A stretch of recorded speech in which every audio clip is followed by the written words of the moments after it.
but they are words of affirmation, physical touch, receiving gifts, quality time, acts of service. So basically, if your love language is words of affirmation and you like to get encouragements and compliments and so on from your partner, and your partner thinks your love language is receiving gifts and just gives you gifts all the time, brings you flowers, which is amazing, but actually it doesn't do anything for you. What you really want from him is not a flower, but more like you look great or something, like a comment like that, yeah? Hi, I'm Kyla, a business coach, mentor, and I'm currently studying a degree in nutrition. I'm a mum of 2 and I live in Australia. And I'm Emilia. I'm the author of the book It's Your Life and the founder of the fashion brand Emilia Ohrtmann. I'm originally from Germany but live in Dubai, and I'm a mum of 4. In our raw and authentic episodes, we share with you all things business, motherhood, and holistic lifestyle, as well as bringing you inspiring interviews with other entrepreneurs. Welcome to the Mums in Biz Podcast. Welcome back to a new episode of the Mums in Biz Podcast. Today we have a topic for you. Kyla and me are speaking again, and we have a topic for you that we always throw in here and there, but we never specifically talked about, and that is our favorite books, or books in general. So we are going to share with you, each of us, 3 of our favorite books that we've read and that we can really recommend to anybody. And talk about books in general, I would say. How hard was it though this time around? It was hard when we were choose, just summarizing then. Yes. Yeah. When we were just before we hit record, as we were sort of summarizing what each book we were going to talk about, we just literally just brought up the next one, and actually when I bought this, I was recommended this and I was recommended this. Yeah. So I think if we pick 3 each, we will not confuse everybody. Yeah. Otherwise and we it gets also too much, thought we're quite passionate about books, aren't we? And I think also we're not going to tell you in depth what they're all about and the learnings too much, because we want you to go and read them. But we will give you a bit of a gist and get you excited, hopefully, to go out there and buy these books. Yeah. Or listen to the books, because we both... Or listen. Yeah, we said, are you going to hold up the book so we can take a picture? Yes. And we couldn't, because we have them all on Audible. Yep. And I was looking, and it was funny, when I was looking for one book on my bookshelf that I have, or I thought I had, but I couldn't find it. I just found another one. I found 3 other books that I've read and want to reread, because I remember they were so good. So it's also always good to go back. I've got 2 books here that I can hold up at least. Yeah, that's good. At least hold 2 books up. Yeah. Okay, so let's talk about. So we obviously got physical books. If you're watching a little clip on Instagram, you can see us holding books. But we do like our audio books. Do you still use? Should we talk about platforms for audio books? What do you use as a platform? Yeah, I only use Audible. Honestly, I only use Audible. Okay. I even have a subscription with Audible. So I get... Do you? I pay per month, and then I get 2 free credits or 3 free. I don't know. I get a few free credits, and basically I can buy a book a month, I think, which is good. And because we can share it, Gordon can also listen to them. So yeah. So I would say I listen to a book. I think it's worth it. I would say I listen to a book a month. Sometimes, honestly, I don't finish. Sometimes I go back to them. Sometimes I only read. I don't know. Yeah. I don't have time and the patience anymore to read and sit down. It needs to be a bit you need to have some downtime, and I never do. There we go. So a book has to be really, honestly, a book needs to really, really get me or captivate me so that I sit down and read. Yeah. And because I don't know until I've started, I listen to audio. Sometimes I buy the book afterwards. With the Gabrielle Bernstein books, one of them we're going to talk about, I bought most of them, the books, afterwards. I listened to them first, and then I bought the books. Yeah. Yeah. Okay, interesting. So no, I do a mixture of both. I still use iBooks that I just purchase, like just do my one-off purchases on.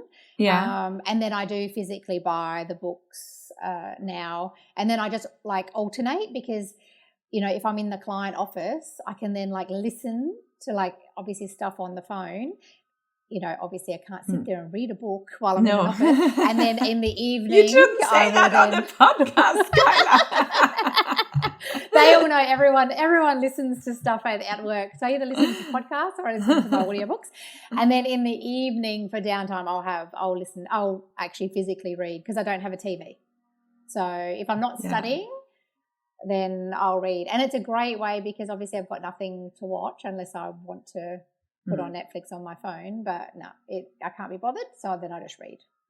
So that's good for you. Okay. I just work or work out or go to bed and sleep. I don't do it. Either or. But actually, I do have a book on my bedside table that I want to read. And it's been lying there for a while. I want to read every night. I told myself... And what is it? Can you remember the title? Is it a new one? No, yeah. It's not new. It's like an oldie, I think. But I bought it new. It's about the mindset and how the mind... Okay. Yeah. No, I cannot remember the title and I can't read it now. Right. No, that's all right. I just thought I'd ask. But I thought, my plan is, which I'm not doing, my plan is that I read 15 minutes every night before I sleep. But this book has been lying there and it's quite dusty. So it's been lying there for maybe a month already. So this plan is not working. Okay. No, maybe we need to re-listen to Changing Habits. Yeah, exactly. We just recorded a couple of episodes ago. Hilarious. Yeah. Okay, so let's jump in. Let's start. Do you want to go first? Yeah, I'll go first with my absolute favorite at the moment. And that is, I'm just looking for the picture. That is Shoe Dog by Phil Knight. And I'm holding it up on my phone because I listened to it on Audible. I've recommended it to so many people. Yeah, sorry, I recommended it like to so many people already. Just not you. I don't know why. I think, honestly, I think I read it during the summer holidays. And we didn't talk much, and then I recommended it to my dad and to lots of people. It's about the story of Phil Knight, the owner or the founder of Nike, and it's his story of how he founded Nike, how he made Nike successful, how he started, how he failed like so many times, how he was lucky, how he was unlucky, how he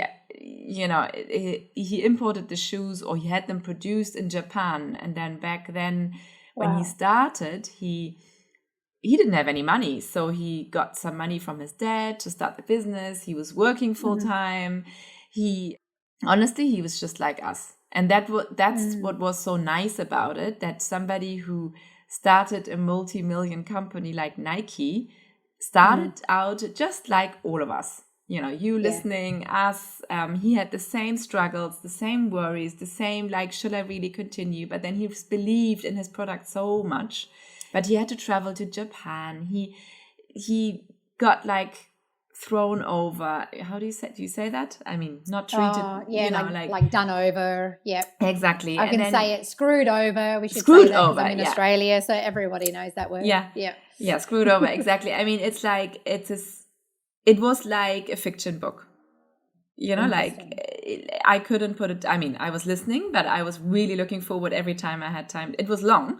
So like every time I went for a run, or I think on the flight, like a whole flight to Germany, I listened to it. Yeah. So I can really, really recommend it to anybody, but obviously, especially someone running their own business, because you can so relate. And it's so nice to hear that, like I said, that such a business was built the same way that we started. And one last thing, he always, and that's like something we can take away, is he always thought big. Always. Yeah. Okay. He kept on thinking big. So, and that's what really, and he needed other people. I mean, it's not only him who built it. It was a group of, like, he had a group of men around him, basically, or friends and colleagues, and his wife, who supported a lot. So you need a group, you need a network. You can't do it alone. Yeah. So that was Shoe Dog by Phil Knight.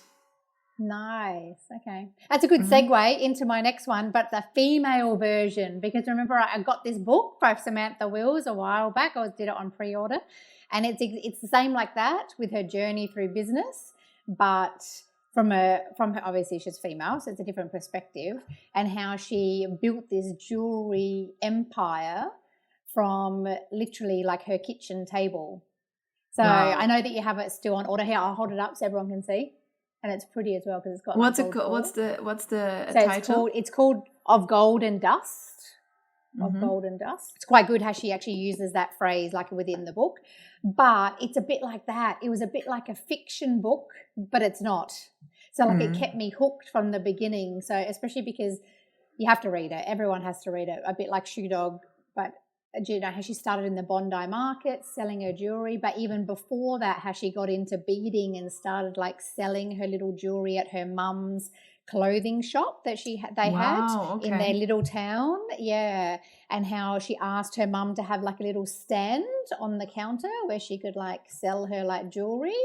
And then she did a couple of other things that really brought out, you can sort of see the entrepreneurial path that she was sort of going down and the mindset. And it was just, it's a very fast moving book, how she went from like the Bondi markets, then getting into like Australian fashion weeks, and then, you know, getting into magazines, and then having famous people wear her jewelry.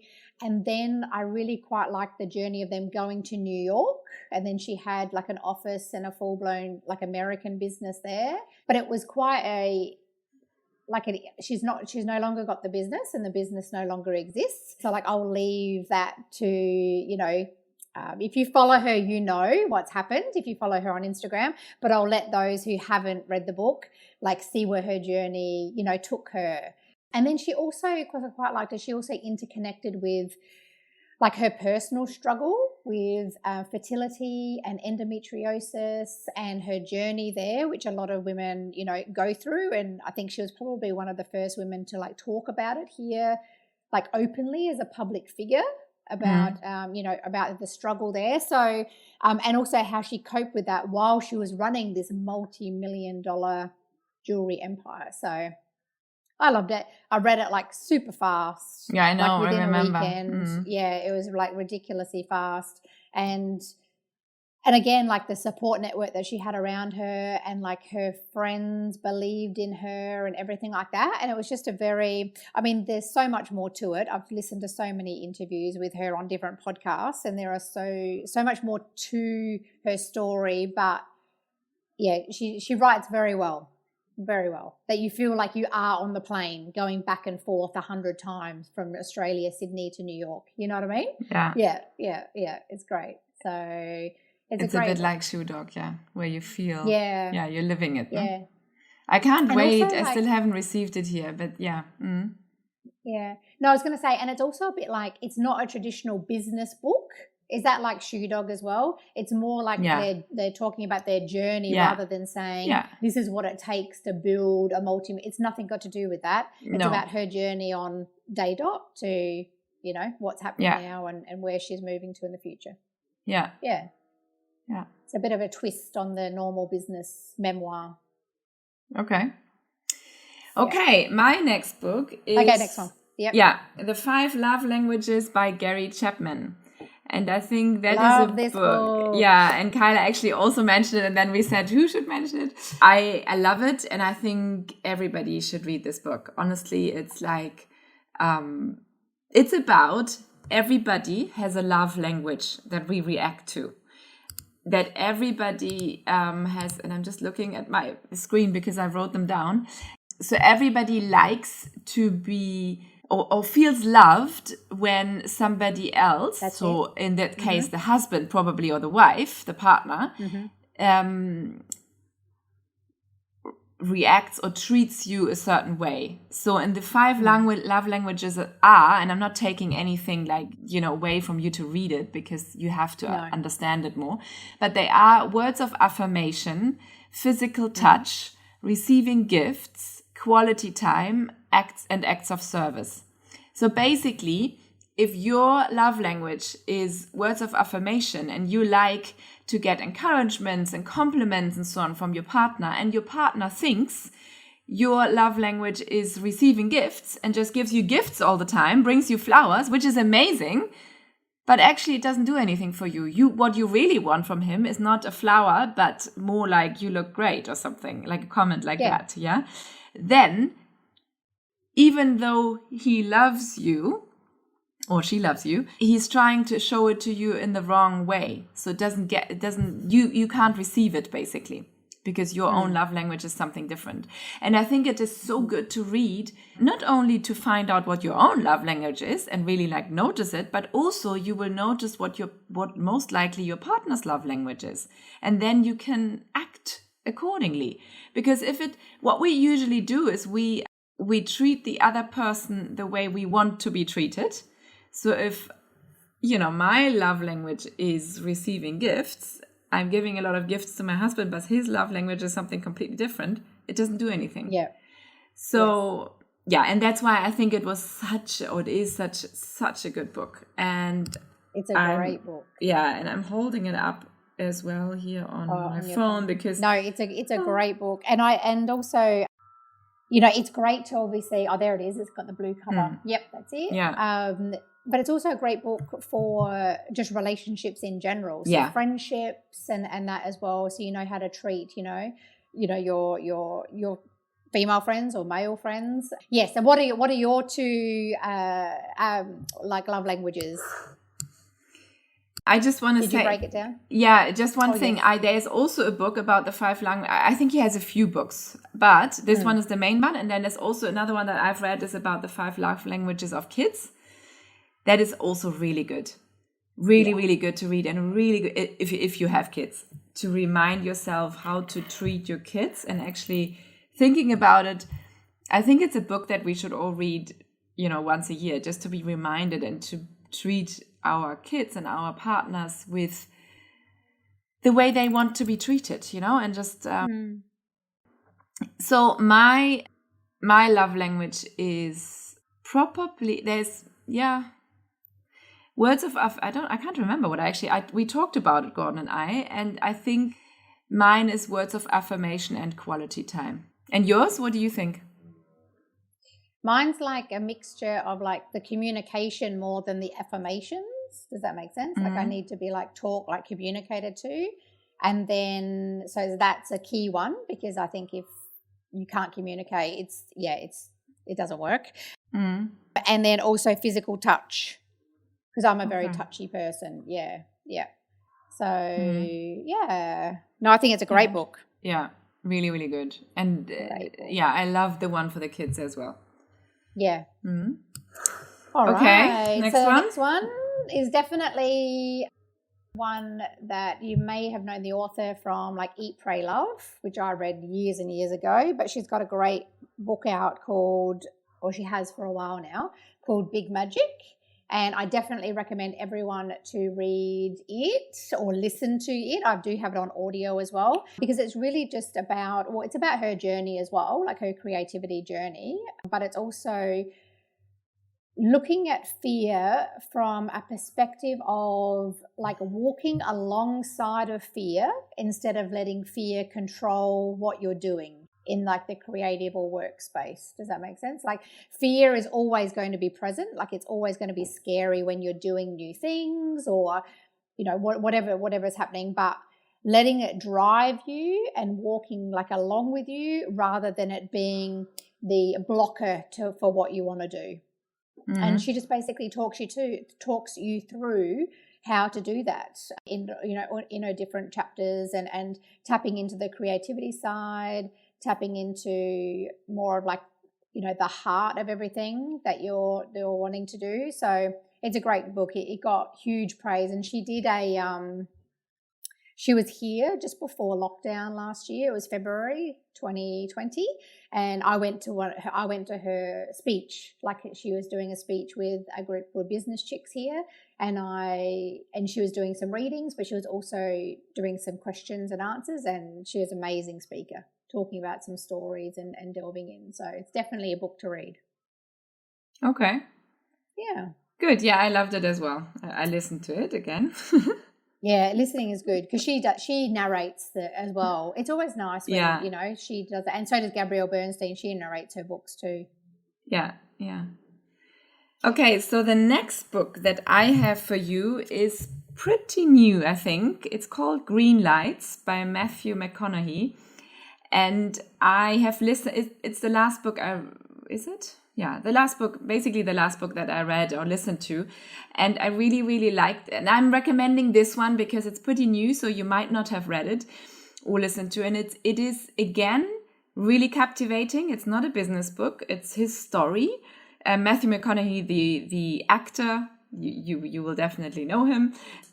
And it's interesting. Yeah, it's just interesting, obviously, because it is about his life. But it's called Green Lights because he says that life is full of green, red, and orange lights. So there might be like a red. You might have a red light in your life, but you also have green lights where life just flows, where you're just like going with the flow. And then there might be a red light and a yellow light again. Yeah, you flow. And at the end of the day, the more green lights you have, the better. And the more green lights you're allowed to have and you're looking for, the better. So he said his life was full of green lights, but that doesn't mean that he didn't have red lights, And I liked it the way a little bit like The Universe Has Your Back, by Gabrielle Bernstein. He believed that the universe was having his back. He believed that he was so positive all his life. So whenever he had blocks, he is, because he's still alive, but whenever there was anything going wrong or blocks, he thought positive. And that was my takeaway from that book, that so much is about our own minds and our mindset and to keep a positive mindset and believe in those green lights, really. So see, even now, sometimes I'm thinking about the light system, which was good. Yeah. So, it's an easy read. It's captivating. It's an easy listen. I think that one, I haven't read it, but it's nice to hear his voice.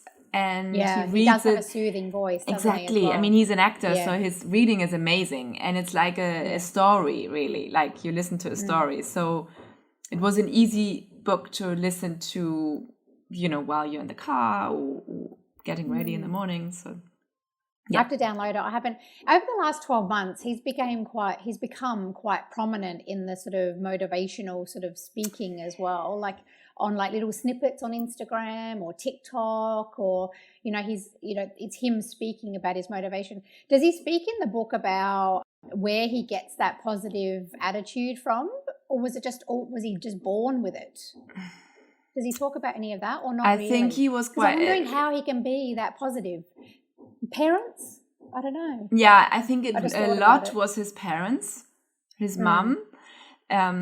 He talks a lot about his parents and his mom and his upbringing, which is really interesting. What he took away from that, let's put it this way. His mom is a lot about getting on with it. Get on with your life, I think. So just do it. Just do it, exactly. She's pretty tough. Both of them are pretty tough. I don't know, but I think that a lot of it was because he wanted to market his book, no? That's what. And he's been journaling for many, many, many years since he was a child. That's how he got all the content for the book. That's where he got it all from. Yeah. So, and I listened to a podcast with him as well afterwards, and he said writing that book was really quick because he took all his journals out, then he went somewhere away, and he just like, oh wow, yeah, and then it all came back. He put it all together and so on. Yeah. Mm-hmm. Wow. Okay, I've written that down, so I need to download that later. That's fine. And then I suppose my last book before we wrap up is, and we love this author because we talk about her all the time, it's Gabrielle Bernstein. Yes. And I'm re-listening to, I think it's the second time, to Spirit Junkie. It was one of her first books. I'll hold it up to here because I actually don't even have it in hardback, to be honest with you. I've only got it in the audio version. But it is all about, she calls like your intuition, your ing, like ing, like finding your ing. And she wrote a book about that, finding how to find your ing and how to find your intuition. But this book is about her. It's a bit more personal, though. It's about her and her journey with and how she found the Course in Miracles, which is a book by Marianne Williamson, and just how that sort of doing that course and doing the learnings from that has impacted her life and her relationships. And she dives actually really quite, I don't know whether I would ever write this personal, but really deep, not on the partner's front, like not on the boyfriend's front, but like how she was in relationships and how it was all about sort of like feeding her, not ego, but just feeding her, like filling that void, you know what I mean, with a person in her life, and how she needed to sort of, and filling it also, she talked a lot about her drugs and how she got into that and sort of rehabilitation from there. So I don't know, I think it's because of one of her earlier books she was a lot more personal, and then she was still personal obviously in the other books, but this was really about diving in, because I think she was wanting to connect with those who are going through, you know, living, you know, in sobriety, I suppose, which is what she is now. You know, living in. I don't know. I really like the book. I think it's an easy listen. It's great as far as she breaks things down, and she also adds meditations in there after particular like chapters, so you can like physically do the meditations with her, which I quite like, and especially when you're listening to it in an audible sense. You know, if you're it's a great sort of interactive book in that way. But why did you choose? Yeah. Okay, I hope you cannot hear this, but now they're really building. Like, I think they're drilling into our house. But why did you like choose that book and not one of her other ones? I mean, why is that one your favorite? To re-listen? To like recommend now? I think because I've always recommended like The Universe Has Your Back, because I think I gave that to you as well. And then obviously she's got like Judgment Detox, and then she's got these other ones. But I think because The Spirit Junkie was like written, I think before she was like famous. Does that make sense? Like, okay. I think she still was well known, but it was written like right at the beginning of her career. And I think that she was a little bit, not rawer, but some of the stories are like really quite raw, you know, in comparison to, you know, like say Universe Has Your Back. And I just felt like at the last couple of months, like I wanted to re-listen, like I've re-listened to it again. And it's helped me like process things as well, because it's quite an emotional book too. And I just thought, if somebody like is going through a hard time at the moment, or, you know, maybe they're struggling in that headspace, or, you know, maybe they are, you know, in toxic relationships, I definitely think it's a book to like listen to and like help. It helps in the healing front. Yeah. Great. I ordered it actually a while, like for Christmas, and then it arrived too late in Germany, so I still haven't read it. It's the only one I haven't read. I've read all the other books, all her other books. Yeah. Can I just say, I mean, the other ones are also really good, by the way, and I would also recommend Judgment Detox. You always say Universe Has Your Back, but Judgment Detox is for everybody. It's really good, I think. Yeah. It's a great book. You don't realize how much you sit in that judgment space until you read that book. Yeah, no, that's. And she has these. I have that book here. I know we're not doing a seventh one, but here she has these 6 steps or something. Yes. Yeah. Yep. And it's really good. It's both good to read and good to listen. Yeah. Yeah. Awesome. We could go on for hours. I know. And obviously, I want to mention my own book that I love, of course. Yes. I mean. It's on my bookshelf, but you can't really see it because I'm on an angle, so no one can see it, but that's all right. And for me, it is, it is on Audible. Can I just say that? On Audible. Is it actually on Audible now? It's on Audible now. Wow. So you can actually, if you have a credit with Audible, you know, download it there. It's not me reading it, it's somebody else, but it's super exciting. And obviously I have started to listen to that one as well. So this is the one that when I open Audible at the moment, that's the one that came up. Yeah. Yeah. So obviously that's a book to recommend as well. Yes, of course. And we can link that. I think it's still linked anyway in our show notes after every episode too. So Awesome. All right. Well, I think we'll leave it at that. And hopefully everyone's running out to go and read these books. Yeah. And please, if you like this episode, like it, share it on Instagram, comment on our Instagram post about it. You know, we love hearing from you and you sharing the word. Thank you so much. Yes. And we'll see you next time. See you next time. Bye. Bye. Hi, I'm Kyla, a business coach, mentor, and I'm currently studying a degree in nutrition. I'm a mum of 2 and I live in Australia. And I'm Emilia. I'm the author of the book It's Your Life and the founder of the fashion brand Emilia Ohrtmann. I'm originally from Germany but live in Dubai, and I'm a mum of 4. In our raw and authentic episodes, we share with you all things business, motherhood, and holistic lifestyle, as well as bringing you inspiring interviews with other entrepreneurs. Welcome to the Mums in Biz podcast.